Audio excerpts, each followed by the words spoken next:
Hi hello welcome back to my YouTube channel. ಇವತ್ತು ಮಧ್ಯಾಹ್ನದಿಂದ ನಾನು ವಿಡಿಯೋನ ಸ್ಟಾರ್ಟ್ ಮಾಡಿದ್ದೀನಿ. ಇಲ್ಲಿ ನೋಡ್ತಾ ಇರ್ಬೋದು, ಲಾಸ್ಟ್ ವಿಡಿಯೋದಲ್ಲೆಲ್ಲ ನಾವು ಮಾವಿನಕಾಯಿ ಉಪ್ಪಿನಕಾಯಿ ಮಾಡೋದನ್ನು ನೋಡಿದ್ದೀರ, ಯಾವ ಥರ ಮಾಡ್ತಿದ್ವಿ ಪ್ರೋಸೆಸ್ ಅನ್ನೋದು. ಇವಾಗ ಒಂದು 6 days ಆಯಿತು, ಮಸಾಲೆ ಎಲ್ಲ ಹಾಕಿ ಕಲಸಿ ಇಟ್ಟಿದ್ವಿ. ಸೊ ಇವಾಗ ಅದನ್ನೆಲ್ಲ ಪ್ಯಾಕ್ ಮಾಡಬೇಕಲ್ವ ನೀಟಾಗಿ. ಸೊ ಇದರಲ್ಲಿ ನಾವು ನಮ್ಮದು ಏನೇ ಪ್ರಾಡಕ್ಟ್ ಇದ್ರೂ ತುಂಬ ಹೈಜಿನ್ ಮೇಂಟೈನ್ ಮಾಡ್ತೀವಿ. ಸೊ ಹಾಗಾಗಿ ಇಲ್ಲಿ ಎಲ್ಲದು ಕಾಲು ಕೆ ಜಿ ಬಾಟಲಿಗೆ ಮತ್ತು ಅರ್ಧ ಕೆ ಜಿ ಬಾಟಲ್ಗೆ ಎಲ್ಲದನ್ನು ನೀಟಾಗಿ ಹಾಕಿ ಪ್ಯಾಕ್ ಮಾಡಿ ಮತ್ತು ಸ್ಟಿಕ್ಕರ್ ಎಲ್ಲ ಅಂಟಿಸ್ತಾ ಇದ್ದೀವಿ. ತುಂಬಾ ಚೆನ್ನಾಗಿ ಬಂದಿದೆ. ನೀವೂ ತಗೊಂಡು ಟ್ರೈ ಮಾಡಿ ಅಂತಲೇ ಹೇಳ್ತೀನಿ. ಬೇಕಂದರೆ ನೀವು ಶಾಪಿಗೂ ಬಂದು ಬೈ ಮಾಡ್ಬೋದು. ಇಲ್ಲ ಅಂದರೆ ನಾನು ಡಿಸ್ಕ್ರಿಪ್ಷನ್ನಲ್ಲಿ ಕಾಂಟ್ಯಾಕ್ಟ್ ನಂಬರ್ ಕೊಟ್ಟಿರ್ತೀನಿ. ಆ ನಂಬರಿಗೆ ಕಾಲ್ ಮಾಡಿದ್ರೆ ನಿಮಗೆ ನಿಮ್ಮ ಅಡ್ರೆಸ್ಸಿಗೆ ಪಾರ್ಸೆಲ್ ಕಳಿಸ್ತಾರೆ. ಸೊ ಇದೇ ಫಸ್ಟ್ ಟೈಮ್ ನಾವು ಏನು ಮಾವಿನಕಾಯಿ ಉಪ್ಪಿನಕಾಯಿನ ಇಂಟ್ರೊಡ್ಯೂಸ್ ಮಾಡಿರೋದು. ನಮ್ಮ ಒಂದು ವಿವಿಕ್ತ ಲೈಫ್ ಇದರಲ್ಲೇ ನಮ್ಮದೇ ವುಡ್ ಪ್ರೆಸ್ಡ್ ಆಯಿಲ್ ಎಲ್ಲ ಹಾಕಿ ಮಾಡಿರೋದು. ತುಂಬ ಅಂದರೆ ತುಂಬಾ ಚೆನ್ನಾಗಿ ಬಂದಿದೆ. ನೀವು ಒಂದ್ಸಲ ಟ್ರೈ ಮಾಡಿ. ಅಂದರೆ ಇದಕ್ಕೆ ಯಾವುದೇ ಥರದ ಪ್ರಿಸರ್ವೇಟಿವ್ ಇರ್ಬೋದು, ಕೆಮಿಕಲ್ಸ್ ಇರ್ಬೋದು, ಏನು ಯೂಸ್ ಮಾಡಿಲ್ಲ. ಓನ್ಲಿ ಯೂಸ್ ಮಾಡಿರೋದು ಸೇಸಮ್ ಆಯಿಲು ಮತ್ತು ಮಸ್ಟರ್ಡ್ ಆಯಿಲು, ಇಷ್ಟೇ ಯೂಸ್ ಮಾಡಿರೋದು. ಸೊ ಮಸಾಲೆ ಎಲ್ಲ ನಾವೇ ಮನೆಯಲ್ಲಿ ಪ್ರಿಪೇರ್ ಮಾಡಿ ಫುಲ್ಲು ಹೋಮ್ ಮೇಡ್ ಅಂತಲೇ ಹೇಳ್ಬೋದು. ಫುಲ್ ಅಥೆಂಟಿಕ್ ಆಂಧ್ರ ಸ್ಟೈಲು ಉಪ್ಪಿನಕಾಯಿ ಅಂತಲೇ ಹೇಳ್ಬೋದು. ತುಂಬಾ ಚೆನ್ನಾಗಿ ಬಂದಿದೆ. ಎಲ್ಲ ಪ್ಯಾಕೆಲ್ಲ ಆದಮೇಲೆ, ಸ್ಟಿಕ್ಕರ್ ಎಲ್ಲ ಆದಮೇಲೆ ವಿವಿಕ್ತಾಗೆ 1 K G bottle, 1/4 K G bottle, ಅರ್ಧ ಕೆ ಜಿ ಬಾಟಲ್ ಎಲ್ಲದನ್ನು ತೊಗೊಂಡೋಗಿ ಈ ಥರ ಹಿಂಗೆ ಜೋಡಿಸಿ ಬಂದ್ವಿ. ತೊಗೊಂಡೋಗಿದ್ದ ದಿನವೇ 1-2 ಸೇಲ್ ಆಯಿತು.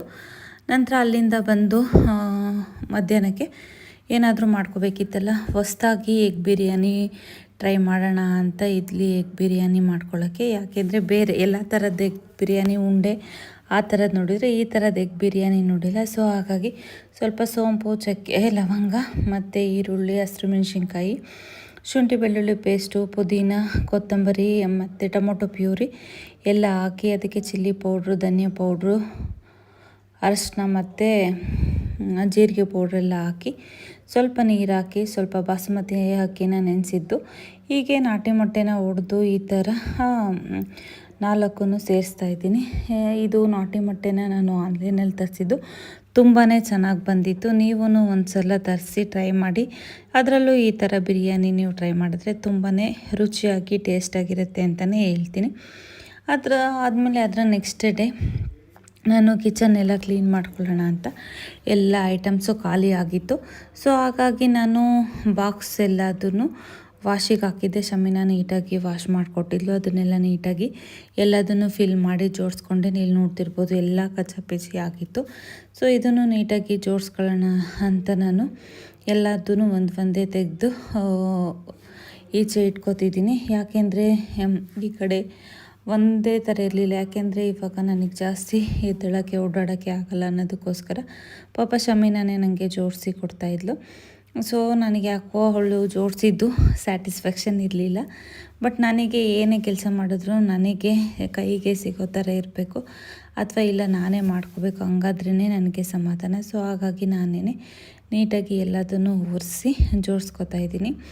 ಸ್ವಲ್ಪ ಅಲ್ಲಿ ಆಯಿಲ್ ಇಟ್ಕೊಳ್ಳೋದ್ರಿಂದ, ಅಡುಗೆ ಎಣ್ಣೆ ಮತ್ತು ದೀಪದ ಎಣ್ಣೆ ಇಟ್ಕೊಳ್ಳೋದ್ರಿಂದ ಅಲ್ಲಿ ಸ್ವಲ್ಪ ಆಯಿಲ್ ಆಯಿತಾ, ಹಾಗೆಯೇ ಅದಕ್ಕೆ ಕಾಲಿನ ಹಾಕಿ ನೀಟಾಗಿ ಒರೆಸ್ಕೊತಿದ್ದೀನಿ. ಮತ್ತು ಇವಾಗ ಪಡ್ಡು ಮಾಡೋದಿರ್ಬೋದು, ಇವಾಗ ಐರನ್ದು ಬಾಣಲಿ ಇರ್ಬೋದು, ಹಂಚಿರ್ಬೋದು, ಅದೆಲ್ಲ ಇತ್ತು. ಮತ್ತು ನಾವು ಸ್ಮೂದಿ ಮಾಡ್ಕೊಳ್ಳೋ ಅಂಥದ್ದು ಇರ್ಬೋದು, ಅಥವಾ ಜ್ಯೂಸ್ ಜಾರ್ಗಳೆಲ್ಲ ಆ ಕಡೆ ಈ ಕಡೆ ಆಗಿತ್ತು. ನನಗೆ ಹೇಗೆ ಬೇಕಾಗಿ ಜೋಡಿಸ್ಕೋಬೇಕಾಗಿದ್ದು. ನೀಟಾಗಿ ಎಲ್ಲದನ್ನು ಒರೆಸಿ ನಾನು ಇಲ್ಲಿ ಕ್ಲೀನ್ ಮಾಡ್ಕೊತಾ ಇದ್ದೀನಿ. ಅಟ್ಲೀಸ್ಟ್ ನೀವು ಮಂತ್ಲಿಗೆ ಒಂದು ಸಲನಾದ್ರೂ ನೀಟಾಗಿ ಕಿಚನ್ನ ಕ್ಲೀನ್ ಮಾಡ್ಕೊಳ್ಳೋದು ಒಳ್ಳೆಯದು.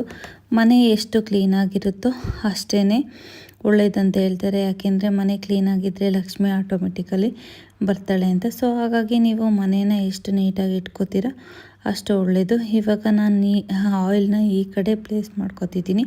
ಯಾಕೆಂದರೆ ಈ ಕಡೆ ಬೇಡ ಅಂತ ಈ ಕಡೆ ಎಲ್ಲ ಬೇರೆ ಐಟಮ್ ಇಟ್ಕೋಬೇಕು. ಸೊ ಹಾಗಾಗಿ ಎಲ್ಲದನ್ನು ನೀಟಾಗಿ ಜೋಡಿಸ್ಕೊತಾ ಇದ್ದೀನಿ. ಹಾಗೆಯೇ ಇಲ್ಲಿ ನ್ಯೂಸ್ ಪೇಪರ್ ಎಲ್ಲ ಹಾಕೊಳ್ಳೋದ್ರಿಂದ ಅದು ವುಡ್ಡೂ ಹಾಳಾಗಲ್ಲ. ಸೊ ಹಾಗಾಗಿ ಸ್ವಲ್ಪ ನೀರು ಬಿದ್ದರು ನ್ಯೂಸ್ ಪೇಪರ್ನ ನಾವು ತೆಗೆದಿಡ್ಬೋದು. ಇಲ್ಲಾಂದರೆ ನಾನು ಪ್ಲಾಸ್ಟಿಕ್ದು ಶೀಟ್ ಹಾಕ್ಬೋದಿತ್ತು. ನಾನು ಸ್ವಲ್ಪ ಅಷ್ಟೊಂದು ಪ್ಲಾಸ್ಟಿಕ್ನೇ ಯೂಸ್ ಮಾಡಲ್ಲ. ಹಾಗೆಯೇ ನಮ್ಮ ಮನೆಯವರು ಪ್ಲಾಸ್ಟಿಕ್ನೇ ಪ್ರಿಫರ್ ಮಾಡಲ್ಲ. ಯಾಕೆಂದರೆ ನಾವು ಸ್ವಲ್ಪ ಪ್ಲಾಸ್ಟಿಕ್ ಎಲ್ಲ ಅವಾಯ್ಡ್ ಮಾಡ್ತೀವಿ. ಹಾಗೆಯೇ ಇವಾಗಂತೂ ಮಡಿಕೆ ಆ ಥರದ್ದನ್ನೇ ಟ್ರೈ ಮಾಡೋಣ ಅಂತ ಟ್ರೈ ಮಾಡ್ತಾಯಿದ್ವಿ. ಪ್ಲಾಸ್ಟಿಕ್ಕು ಅಷ್ಟೊಂದು ಒಳ್ಳೆಯದಲ್ಲ ಹೆಲ್ತಿಗೆ ಅನ್ನೋದಕ್ಕೋಸ್ಕರ ನಮ್ಮ ಮನೆಯಲ್ಲಿ ಪ್ಲಾಸ್ಟಿಕ್ಕು ಕಡಿಮೆನೇ, ಅಷ್ಟೊಂದು ಯಾವುದೂ ಪ್ಲಾಸ್ಟಿಕ್ ಐಟಮ್ ಇಲ್ಲ. ಆಲ್ಮೋಸ್ಟು ಸ್ಟೀಲ್ ಪಾತ್ರೆ ಮತ್ತು ಗ್ಲಾಸ್ದು ಬಾಕ್ಸ್ಗಳು ಆ ಥರದ್ದೇ ಇರೋದು. ಜಾಸ್ತಿ ನಾವು ಪ್ಲಾಸ್ಟಿಕ್ನ ಪ್ರಿಫರ್ ಮಾಡಲ್ಲ. ನಾವು ವಿವಿಕ್ತಾಗಿ ಎಣ್ಣೆ ತೊಗೊಳಕ್ಕೆ ಬರ್ತಾರಲ್ಲ ಅವರಿಗೂ ಅಷ್ಟೇ ನೀವು ಸ್ಟೀಲ್ದು ಕ್ಯಾನ್ ಅಥವಾ ಏನಾದ್ರೂ ತೊಗೊಂಡು ಬನ್ನಿ ಅಂತಲೇ ಹೇಳೋದು. ಪ್ಲಾಸ್ಟಿಕ್ನ ನಾವು ಯಾರಿಗೂ ರೆಫರ್ ಮಾಡಲ್ಲ. ಫೈನಲಿ ಇದೆಲ್ಲ ಆಯಿತು. ನೋಡ್ತಿರ್ಬೋದು ಈ ಥರ ನಾನು ಇದು ಸ್ಮೂದಿದೆಲ್ಲ ಜೋಡಿಸ್ಕೊಂಡಿದ್ದೀನಿ. ದೊಡ್ಡ ಪ್ಲೇಟ್ಸ್ ಎಲ್ಲ ಈ ಕಡೆ ಪಡ್ಡುದು, ದೋಸೆದು ಮತ್ತು ಎಣ್ಣೆ ಎಲ್ಲ ಈ ಕಡೆ MC ಪಾತ್ರೆ, ಕುಕ್ಕರು ಈ ಥರ ನಾನು ಜೋಡಿಸ್ಕೊಂಡಿದ್ದೀನಿ. ಅದಾದಮೇಲೆ ಈಚೆ ಎಲ್ಲ ಸ್ವಲ್ಪ ಗಲೀಜಾಗಿತ್ತು. ಹಾಗಾಗಿ ಕಾಲಿನ ಹಾಕಿ ನೀಟಾಗಿ ಒರೆಸ್ಕೊತಾ ಇದ್ದೀನಿ. ಒಂದು ಸಲ ನಾವು ಕ್ಲೀನ್ ಮಾಡಿಕೊಂಡ್ರೆ ಇನ್ನೊಂದು ಮಂತು ಅಥವಾ 2 ಮಂತ್ಸು ನಾವು ಈ ಥರ ಕ್ಲೀನ್ ಮಾಡ್ಕೊಳ್ಳೋ ಅವಶ್ಯಕತೆಯೇ ಇರಲ್ಲ. ಬಟ್ ನನಗೆ ಬೇರೆಯವರು ಕ್ಲೀನ್ ಮಾಡಿದ್ದು ಆ ಪ್ರೆಗ್ನೆಂಟ್ ಟೈಮಲ್ಲಿ ನಾವು ಎಷ್ಟು ಆ್ಯಕ್ಟಿವ್ ಆಗಿರ್ತೀವಿ ಅಷ್ಟೂ ನಮ್ಮ ಬಾಡಿ ಫ್ರೀ ಆಗಿರುತ್ತೆ. ಸೊ ಹಾಗಾಗಿ ಈ ಟೈಮಲ್ಲಿ ನಾವು ಎಷ್ಟು ಕೆಲಸ ಮಾಡ್ತೀವೋ ಅಷ್ಟು ಒಳ್ಳೆಯದು. ಸೊ ಹಾಗಾಗಿ ಸುಮ್ಮನೆ ಕೂತ್ಕೊಳ್ಳೋದಕ್ಕಿಂತ ಈ ಥರ ಕೆಲಸ ಮಾಡೋದು ಅಥವಾ ಆ್ಯಕ್ಟಿವ್ ಆಗಿರೋದು ನನಗಿಷ್ಟ. ಹಾಗೆಯೇ ಮನೇನ ಸ್ವಲ್ಪ ಡೆಕೋರೇಟಿವ್ ಆಗಿ ಏನಾದರೂ ಮಾಡೋಣ ಅಂತ ಮಾಡ್ತಾಯಿರ್ತೀನಿ. ಮೊನ್ನೆ ಸ್ವಲ್ಪ ಹಾಲಲ್ಲೆಲ್ಲ ಕ್ಲೀನ್ ಮಾಡಿದೆ. ಇವತ್ತು ಕಿಚನ್ನಲ್ಲಿ ಎಲ್ಲದನ್ನು ಜೋಡಿಸೋಣ ಅಂತ ಜೋಡಿಸ್ಕೊತಾ ಇದ್ದೀನಿ. ಇಲ್ಲಿ ನೋಡ್ತಿರ್ಬೋದು ಗ್ಲಾಸ್ ಅಷ್ಟೇ, ಕಾಫಿ ಗ್ಲಾಸ್ ಇರ್ಬೋದು, ನೀರು ಕುಡಿಯೋ ಗ್ಲಾಸ್ ಇರ್ಬೋದು, ಎಲ್ಲದನ್ನು ಕಚ್ಚಿ ಬಿಚ್ಚಿಯಾಗಿತ್ತು. ಇವಾಗ ನಾನು ನೀಟಾಗಿ ಜೋಡಿಸ್ಕೊತಾ ಇದ್ದೀನಿ. ಕೆಳಗಡೆ ಎಲ್ಲ ನಾನು ಯೂಸ್ ಮಾಡ್ದಿರೋ ಅಂಥ ಲೋಟಗಳನ್ನ ಇಡ್ತಾಯಿದ್ದೀನಿ. ಇಲ್ಲಿ ಸೆಕೆಂಡ್ ರ್ಯಾಕಿಗೆ ನಾನು ಬೌಲ್ಸು ಈ ಥರದನ್ನು ನಾನು ಜೋಡಿಸ್ಕೊತಾ ಇದ್ದೀನಿ. ಇನ್ನು ಮಿಕ್ಕಿದ್ದನ್ನು ನಾಳೆ ಮಾಡ್ಕೋತೀನಿ, ಅದನ್ನು ವಿಡಿಯೋ ಮಾಡ್ತೀನಿ. ನಂತರ ಅಡುಗೆ ಮಾಡಬೇಕಿತ್ತು. ಹಾಗಾಗಿ ನಾನು ಇಲ್ಲಿ ಬೀನ್ಸು ಮತ್ತು ಚಪ್ರ ಬದನೆಕಾಯಿ ಮತ್ತು ಬದನೆಕಾಯಿ ಹಾಕಿ ಟೊಮೊಟೊ ಹಾಕಿ ಬೇಳೆ ಸಾರು ಮಾಡೋಣ ಅಂತ ಅಂದ್ಕೊಂಡು ಇಲ್ಲಿ ಸಾಂಬಾರಿಗೆ ರೆಡಿ ಮಾಡ್ಕೊತಾ ಇದ್ದೀನಿ. ಯಾಕೆಂದರೆ ಇವಾಗ ಅದು ಟೈಮಿಗೆ ತಿನ್ನೋದು ಅಷ್ಟೇ ಇಂಪಾರ್ಟೆಂಟ್ ಆಗಿರುತ್ತೆ. ಸೊ ಹಾಗಾಗಿ ನಾನು ಇಲ್ಲಿ ಊಟಕ್ಕೆ ರೆಡಿ ಮಾಡ್ಕೊತಾ ಇದ್ದೀನಿ. ರೈಸ್ ಮಾಡ್ಕೊತೀನಿ, ಮುದ್ದೆ ಎಲ್ಲ ಇವಾಗ ಆಗಲ್ಲ. ಸೊ ಹಾಗಾಗಿ ಸಾಂಬಾರು ರೆಡಿಯಾಗಿದೆ. ನಾನು ಮಡಿಕೆ ಯೂಸ್ ಮಾಡ್ತೀನಿ ಅಂತ ಹೇಳಿದ್ನಲ್ಲ, ಸೊ ಹಾಗಾಗಿ ಮಡಿಕೆನ ಯೂಸ್ ಮಾಡ್ತಾಯಿದ್ದೀನಿ. ರಾತ್ರಿಗೆ ನಾನು ಬಿಸಿ ಅನ್ನದ ಜೊತೆಗೆ ಹೀರೆಕಾಯಿ ಚಟ್ನಿ ತುಂಬಾ ಚೆನ್ನಾಗಿರುತ್ತೆ. ಇಲ್ಲಿ ಹೀರೆಕಾಯಿ ಚಟ್ನಿನ ಹೇಗೆ ಮಾಡಿ, ಒಂದು ಪ್ಯಾನ್ ಇಕ್ಕಿ ಅದಕ್ಕೆ ಕಡಲೆಬೇಳೆ ಆಮೇಲೆ ಉದ್ದಿನಬೇಳೆ, ಈರುಳ್ಳಿ, ಮೆಣಸಿನ್ಕಾಯಿ, ಟೊಮೊಟೊ ಎಲ್ಲದನ್ನು ಬೆಳ್ಳುಳ್ಳಿ ಹಾಕಿ ಮತ್ತು ಹೀರೆಕಾಯಿ ಹಾಕಿ ನೀಟಾಗಿ ಸ್ವಲ್ಪ ಅರಿಶಿನ ಉಪ್ಪು ಹಾಕಿ ನೀಟಾಗಿ ಸ್ವಲ್ಪ ಬೇಯಿಸ್ಕೋಬೇಕು.